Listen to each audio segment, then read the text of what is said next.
Bagaimana kabar student teacher hari ini? Selalu sehat ya dan tetap semangat belajar di rumah. Baiklah, pada pertemuan kali ini kita masuk ke dalam tema 2, subtema 1, PB2. Pada pembelajaran sebelumnya, kita sudah belajar alat pernapasan beberapa jenis hewan.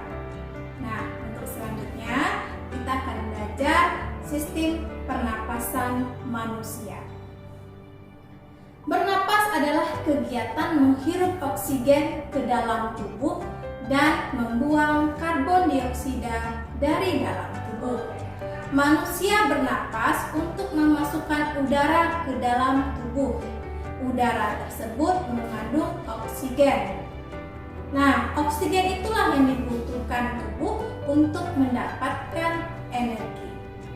Energi yang didapatkan itu digunakan untuk menggerakkan semua proses kehidupan yang sangat penting pada tubuh manusia. Alat khusus pernapasan manusia adalah paru-paru. Di dalam paru-paru terjadi pertukaran gas oksigen dengan mengeluarkan gas karbon dioksida dan uap air.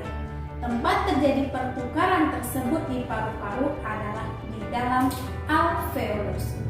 Organ pernapasan manusia terdiri dari hidung, faring, laring, trakea, bronkus, bronkiolus, dan paru-paru yang di dalamnya terdapat alveolus. Baiklah, kita lihat satu persatu alat pernapasan manusia. Yang pertama adalah hidung. Udara masuk melalui lubang hidung ke dalam rongga hidung. Di dalam rongga hidung terdapat rambut-rambut halus untuk menyaring dan menangkap kotoran yang masuk bersama udara. Selain disaring, udara yang masuk dilembabkan oleh selaput hidung. Yang kedua, faring. Faring merupakan persimpangan antara saluran pernapasan pada bagian depan dan saluran pencernaan pada bagian belakang. Yang ketiga adalah laring. Laring atau TK atau disebut juga dengan jakun terdapat di bagian belakang faring. Yang keempat, trakea. Trakea disebut juga dengan batang tenggorokan. Pada trakea terdapat jaringan-jaringan halus yang disebut dengan silia yang akan bergerak dan mendorong keluar debu-debu dan bakteri yang masuk. Selanjutnya yang kelima adalah bronkus. Bronkus merupakan percabangan dari trakea, terdiri atas dua, yaitu bronkus kiri dan bronkus kanan. Selanjutnya adalah bronkiolus, merupakan percabangan dari bronkus. Selanjutnya adalah alveolus. Alveolus terdapat di dalam paru-paru yang merupakan tempat terjadinya pertukaran oksigen dengan karbon dioksida. Alveolus dikelilingi oleh kapiler-kapiler darah. Alveolus berbentuk buah anggur.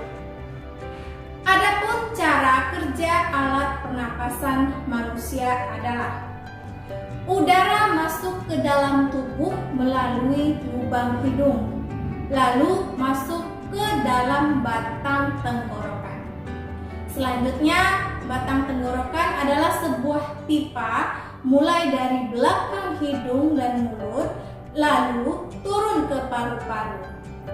Dari batang tenggorokan, udara masuk ke paru-paru.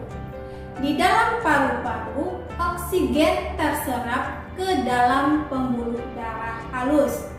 Hemoglobin darah mengikat oksigen untuk dialirkan ke seluruh tubuh.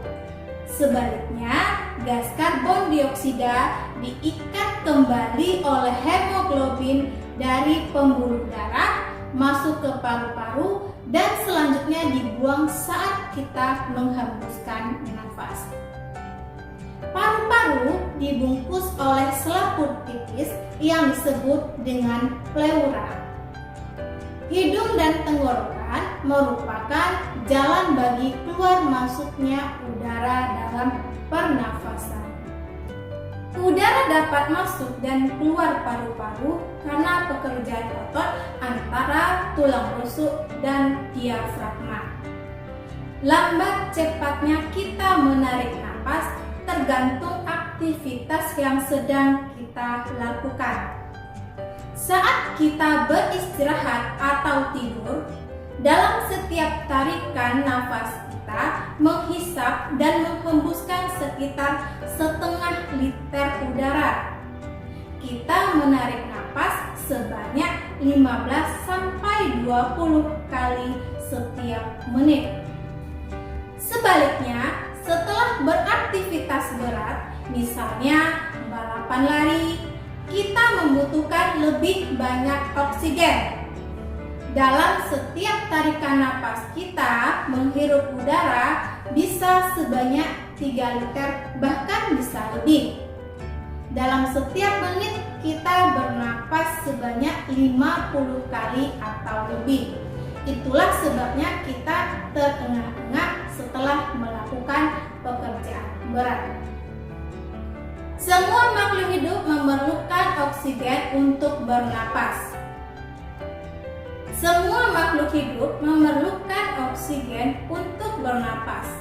Oksigen tersedia melimpah jika lingkungan kita bersih dan banyak terdapat tumbuhan hijau.